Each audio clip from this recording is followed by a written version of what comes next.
What's going on, everyone? Welcome back to the channel. I know it's been quite a while since my last video, but I promise not to go totally MIA again. And what I have today for you is a breakdown of my top 5 best over-the-board tournament moves from my entire chess career. Although, to be honest, they're only going to be from the past like 3 or 4 years or so, because anything before that point is irrelevant. Now, why? Why am I making this video now? Well, as you may know from having watched some of my videos in the past, over the past 8 months or so, coming close to a year now, I've been playing in a lot of online tournament events because there's been nothing else. But now that that's kind of dying down and vaccines are rolling out, I just got mine this past weekend, there's some over-the-board tournaments coming back, and I got a big announcement with regards to that. But without further ado, let's get into the games. As you can see, I actually brought up the chess-based board as opposed to the analysis window that I've been using in the past.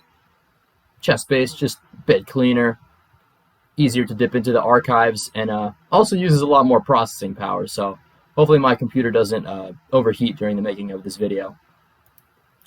But let's get right into it. So the first game is actually from the 2019 US Amateur East tournament, under 2200 section, which was the top section since it's an amateur event. It was a 5-round or 6-round, I think, but I only played 5. I took a bye for one of the rounds on Memorial Day weekend, almost 2 years ago.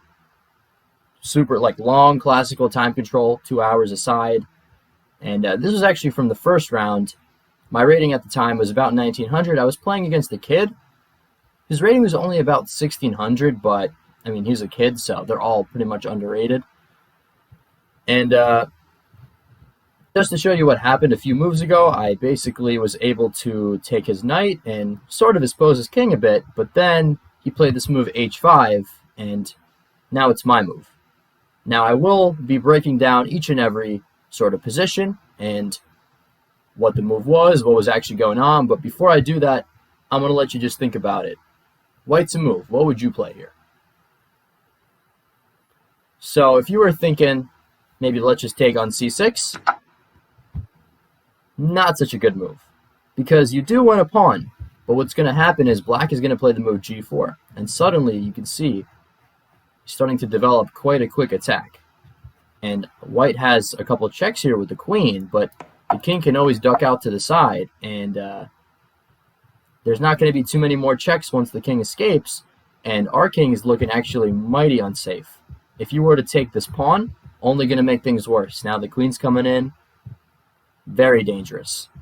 Best thing white would do at this point is just to play h4 and give up the pawn, but still, black now has a very easy plan of pushing the h-pawn and trying to rip open the king for an attack. So the move that I actually played in this position was not taking the pawn or anything even on the queen side, but just the calm prophylactic move g3. And it may not look like much, but this move actually completely kills black's attack, because what he was trying to do was push a pawn and kind of rip things open, but now I'm prepared to meet any of his advances. In the game, he played g4, and I just closed things up with h4. He could have played h4 himself. I would play g4, same thing. No real difference there. Basically, he has no way through. I mean, it looks like he has all these pieces set up, but how is he going to break in? I mean, he's not going to sack his queen, so he didn't really know what to do. He started to just kind of move around, and his position on the queen side is pretty bad. And I slowly just improved my pieces, brought in my rook. That was not such a good move from him, walking his king into the diagonal over the queen. I played b5. He took this pawn, another very dangerous move. I took here, and now he just full-on blundered. Queen takes c6. And after the simple rook b1 check, he resigned because he realized he had no way to hold the queen. So he really did fall apart, but it's all because I totally shut down his plan. Like, he just had nothing really simple to play for. And I mean, if he hadn't taken the pawn, he could have tried to hide on A8, but I would just cash in, we would trade queens, and I would just go here, and I have a very simple plan of going rook A1, breaking through on A7, and with mate to follow. So just a little teaser. The first move isn't anything super flashy, but it's a very useful prophylactic move. Just the sense that my opponent's attack was kind of more serious than mine at the time, and a very simple kind of waiting move to shut it down. Moving on to my fourth best move for my chess career. This is a game from it was just from a game in 2017. Just a local club tournament in Westfield, New Jersey. Quads. I believe the time control was something like 45 minutes, 5 seconds increment. So not a super serious event, but our USCF rated tournament nonetheless. My rating was about 1850 at the time, so was my opponent's. And it was some kind of a Sicilian. And in this position, I'm up a pawn. Obviously, got an extra B pawn. But, a lot of heavy pieces still on the board. And he just played the move rook A4. So you can stop here and just think for a minute. What would you do? So just to explain things, the reason my opponent played rook A4 is obviously to target this pawn here. He's trying to take with the queen or with the rook. But this move was actually a big blunder. What he should have played was the move rook F8, just to kind of go safety first. His king and rook are actually in a very awkward position, after which I would just kind of have to go into defensive mode myself, and I would still have an advantage, but he would still have chances to draw. Instead, he played rook A4, and at first I thought about defending the pawn with a move like G3, but then I realized that there's actually a really nice tactical shot here. And congratulations if you found it. It's the move rook takes F7. Bang. Rook sacrifice. He took the rook. I mean, not much of a choice. He can try to hide in the corner, but then I can actually just double up, and he has no good way to defend this pawn. He's just getting checkmated very soon. So he took, but now the king is totally exposed. And it has really no way to hide because the rook is very clumsily placed. So I come in with the queen. He comes here. Check. And checkmate. And just like that, game over. I mean, he could have... actually, I don't think there was a different way he could have gone. If he comes here, this is just mate. He can go to D8. Yeah, I think this is the fastest, or the most resistance he can put up. But then I have check, check, and check. Very simple when the king is so exposed and there's no pieces around to really defend it. So yeah, this was my number 4 move. Pretty nice finish there at the end. Rook sacrifice to a forced mate. And yeah, moving on to number 3. So this move, number 3, is actually from the 2019 US Amateur Team East tournament. One of the biggest team tournaments in the country, held every February on President's Day weekend. I was playing board 3 for the Rutgers team, and we were up against a pretty strong team. I believe their average rating was higher than ours, and my rating at the time was about 1930, and my opponent's rating was almost exactly 100 points higher than mine, about 2,000 something. And we had a pretty even game, and we had just traded off our last set of pieces, our rooks, other than the queens. And here he played the move queen h3, clearly looking to target my e6 pawn. But this is actually a mistake because of my next move. See if you can find it. Now, it looks like I got to defend that pawn, but actually I don't, at least not directly. Because in this position, I have the killer, silent killer, queen f2. And it turns out that white is kind of in Zugzwang, which means he doesn't have a good move. He's actually stuck. He cannot take the pawn because then he simply gets checkmated. And what else is he to do? He can make some slow moves with the pawns, but I will just kind of wait him out, and eventually he's going to have to move his queen, and he's going to lose something as in the game. He immediately realized that he had made a mistake. I mean, just to go back, what he should have done was simply brought his king out of the corner, and then this is a pretty equal position. Most likely would have ended in a draw. but he got ahead of himself, and then I come in here, and he realizes that he's going to lose a pawn. So he just played the move queen g2. I mean, he can play queen g3 and offer a queen trade, but I'm not going to take. I'm going to check, then check again, and then steal the pawn. So it would have been exactly as in the game. So instead, I just took, and he can't even really defend the d pawn, which is pretty tough for him, because if he tries to go, say, queen g4, I can force a trade of queens once again. And because I'm up a pawn, it's going to be a winning endgame for me. So he went here, lost another pawn, and then came here, and then he decided actually not to take any pawns. He probably in this position should have taken this pawn here on b7, but he was like worried that he's leaving his king maybe too exposed. He decided to give a check here. I should also mention he should not take this pawn because, again, I'll force a trade of queens, and this is a winning king and pawn endgame because I just have the extra pawn. So he gave one more check and another check, and again, he should have taken this pawn here because even though I have two connected pass pawns, it's a queen endgame, which are notoriously very hard to win because queens can give a lot of checks, and your chances of like falling into a perpetual if you make a mistake are very high. So this still would not have been easy for me to win, but he instead gave a check, and then my king got away. And he played here, looking to target all the pawns, but it's too slow. I gave a check, and after this check, he actually resigned because he has no way of avoiding the queen trade. As soon as he moves his king, I just go check, and it's basically a fork. He has to trade, and with the two connected pass pawns, it's just a totally hopeless position for him, so he resigned. And yeah, that was a very nice win. It was actually, I believe, my first win of all time against the 2,000 plus rated player. I think so, yeah. I have a couple of them under my belt now, but that was, I believe, the first, and it was a pretty nice victory for the team. I think we tied that match 2-2. So yeah, that was a number 3 best move, moving on to number 2. So now we have my runner-up for my best ever move from over the board chess, and it's a very close runner-up to number 1. This is from Westfield Quads back in January 6th, so another club tournament, time control, either game 45 or game 60, and my rating was about 1940, my opponent's was 1960, and we had a Najdorf, and just to show you what happened over the last few moves, my opponent in this position played knight g4, and maybe he thought I was going to take his bishop, but instead I took his knight, keeping my pawns together, and he dropped back. Obviously, he needs to keep his g7 pawn protected.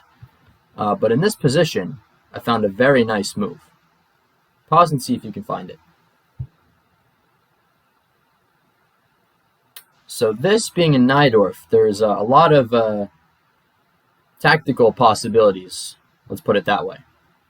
And in this position, I found a very thematic sacrifice, which is seen not only in Najdorf, but in some other Sicilians as well. Bishop takes b5. Sacrificing the bishop, but the idea is that when he recaptures, I take with the knight, and now I'm hitting his queen, and I'm also hitting this pawn, which I'm threatening to take with check. So already we can see what the point of the sacrifice was, and he moved his queen, and I took the pawn. And actually, after I analyzed it later, it turns out that like rook takes was even stronger, but I took with the knight. He moved his king. I attacked his bishop. He went back.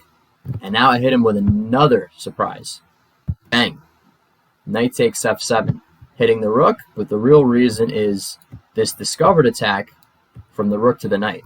So he obviously had to take the knight, and I took, and already I have actually 4 pawns for a piece. A knight and 4 pawns for 2 bishops. And in this position, he actually made a big mistake. If he had played the move rook e8, he would have still been in the game, and the engine evaluates this as somewhere close to equal, with bishops being kind of compensation for his somewhat weak king and the crazy amount of pawns that I have. But he actually played the move g6 with the idea that he wanted to maybe get his king kind of like the safety here, maybe block any checks that I had with queen h5, but he underestimated my next move, queen h4. And now I'm hitting his bishop twice, which isn't a pin. He has to defend it, but now I come in here. can't take me because it's pinned, and I just pick off his bishop, and now I'm just completely winning. His rook is in the corner, can't move, and he played it out till mate, and it was actually a very, very easy conversion there. So again, kind of like the power of the sacrifice and the tactics hit him so hard that he just wasn't able to kind of find the best defense. And it was a very nice, quick victory for me. About 30 moves. And yeah, capping off a very nice sacrifice. Moving on to number 1. And finally, we have my arguably best over-the-board chess move of my entire chess career. Played on September 13th, 2019 at a relatively small local tournament at a club called Kings and Queens, affiliated with the Rutgers Chess Club, where I was a student. I believe the tournament only had like 6 participants. It was like a 30 plus 30 tournament on a Friday night, and I was playing against the number 1, I believe he was the number 1 highest rated player there. His rating was about 2,070. And mine was only about 1880 at the time. It had fallen a bit. And this is the last round. I had lost the previous round in a very close game. And here he was trying to take my head off. He's actually a big kind of a gambit player. And he actually played the Blackmar-Demer gambit, which if you don't know what that is, it's d4, knight f6, and then you sacrifice a pawn for like the open f file. And basically he used that and later sacrificed the piece. Not a very sound sacrifice because I was able to defend it, but I was under a lot of pressure, and in this position I actually made a mistake, and he played the move rook takes c6. And even though he's down a piece, like he has me totally pinned down here, the knight can't move, I can't take his rook because then that's just checkmate in 1.